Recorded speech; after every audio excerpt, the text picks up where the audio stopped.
During a debate on an assault weapons ban in the Florida legislature, State Senator Kelli Stargel said something incredible. I wanted to stress that this is not political.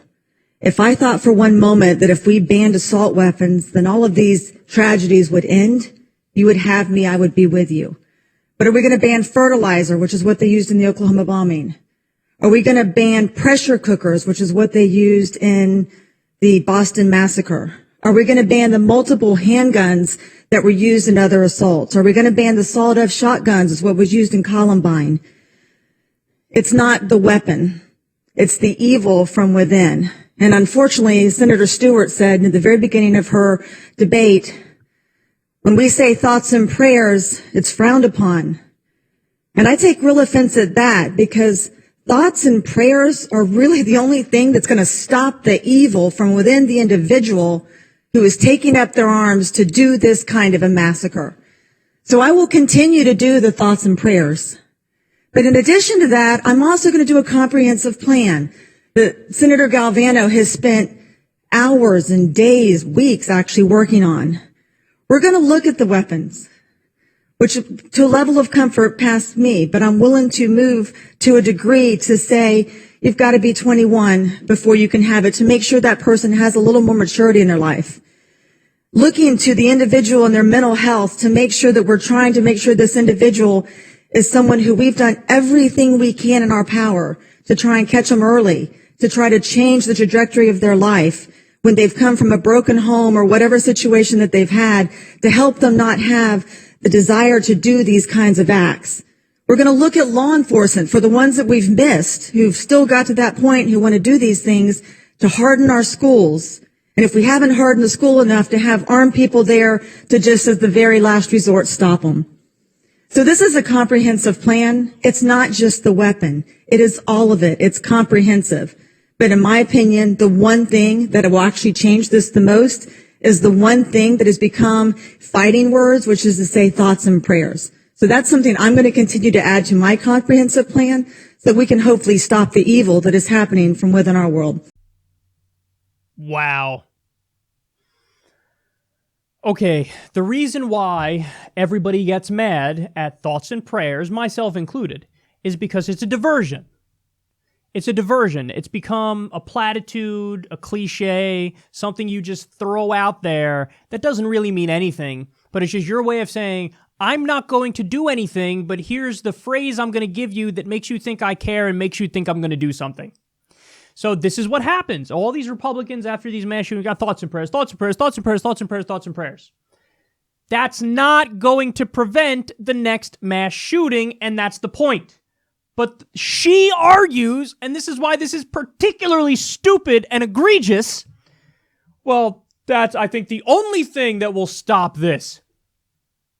Well, we've had nothing but a bombardment, a tsunami of thoughts and prayers since the first mass shooting, and it doesn't fucking stop them. Why? Because all you're doing is wishing it weren't so. That's what thoughts and prayers are. Man, I wish this didn't happen, and I wish it won't happen again. But then it happens again. The thoughts and prayers are doing dick. By the way, there have been shootings, and in these shootings, most of the people who've been slaughtered are Christian. So if your thoughts and prayers were going to work, why weren't the Christians, protected from the hail of bullets? Perhaps because the prayers ain't doing dick. Maybe that's why. There's been shootings at fucking churches before in U.S. history. There's been at Christian schools. The idea that, the prayers and the thoughts is what we need. That's the only thing that'll stop it. Well, it sure hasn't fucking worked yet. Now has it? Now, would gun regulation stop all mass shootings? It wouldn't.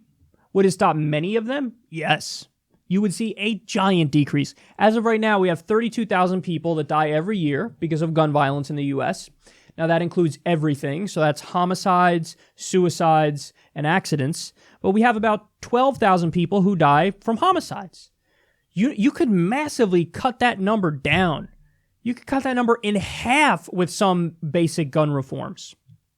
And that's the thing, is when they say thoughts and prayers, it's a diversion. It's here, thoughts and prayers. Now we don't have to do anything, right? Because we said thoughts and prayers. No, but you do have to do something. And that's why people get mad. Because it's your bullshit way of doing a diversionary tactic to try to make up for the fact you're not going to actually do anything. Marco Rubio said thoughts and prayers. He took fucking $3 million from the NRA. Fuck your thoughts and prayers. We don't care about your thoughts and prayers. If you're going to take millions from the NRA and then do their bidding and loosen gun laws, well, that's in part what leads to many of these shootings.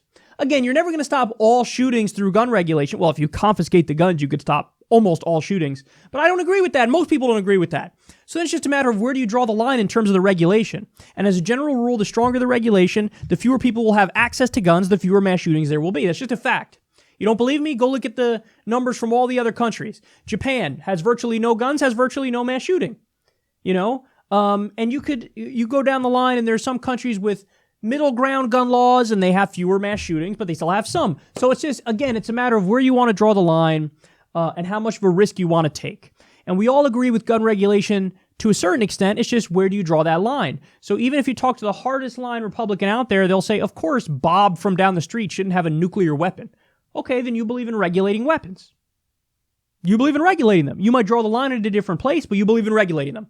And then you just go down the line. Okay, nuclear weapon, chemical weapon, biological weapon, anti-tank missile, tank, Gatling gun. And then eventually they'll go, okay, everything here on I think people should have. Okay, but you're admitting there's a line somewhere. So we're having a debate as to where that line goes. And when you say thoughts and prayers, it's a way of diverting. Now, to be fair to her, which I don't know why I'm bothering to do that, she says she's in favor of a bill that increases the age of buying guns to 21 years old. She's in favor of some sort of mental health treatment, and she's in favor of security guards at schools. Okay. Well, now we're starting that conversation. I don't think that bill is nearly strong enough. You got to go further than that. For example, you need a universal background check. You need it. I think you need to ban high-capacity magazines. You need it. So those are two other things you should add to that. But hey, at least you are now buying into the logic of gun reform. See, most of the people who say thoughts and prayers, and they do Dickie McGee's acts.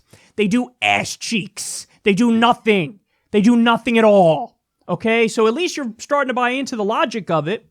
But now we just got to go a little further in where we draw that line.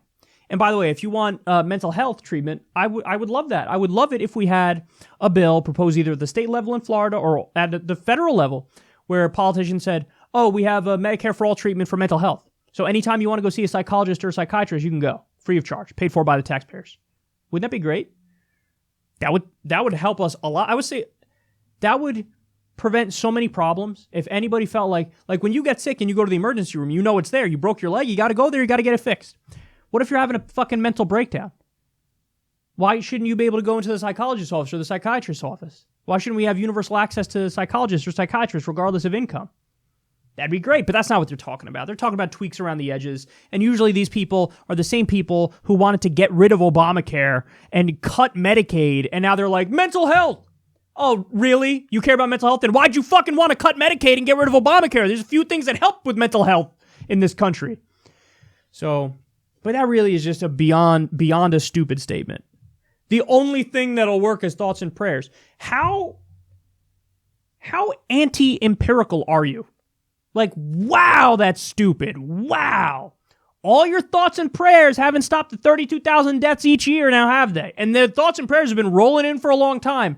Maybe your thoughts and prayers are nonsense. Maybe when there's a slaughter, you don't say, let me ask Jigglypuff in space to help me out here. Where's my wizard in the sky to help me out here? Maybe that's not a good idea. Maybe the only way to solve real-world problems is with real-world solutions.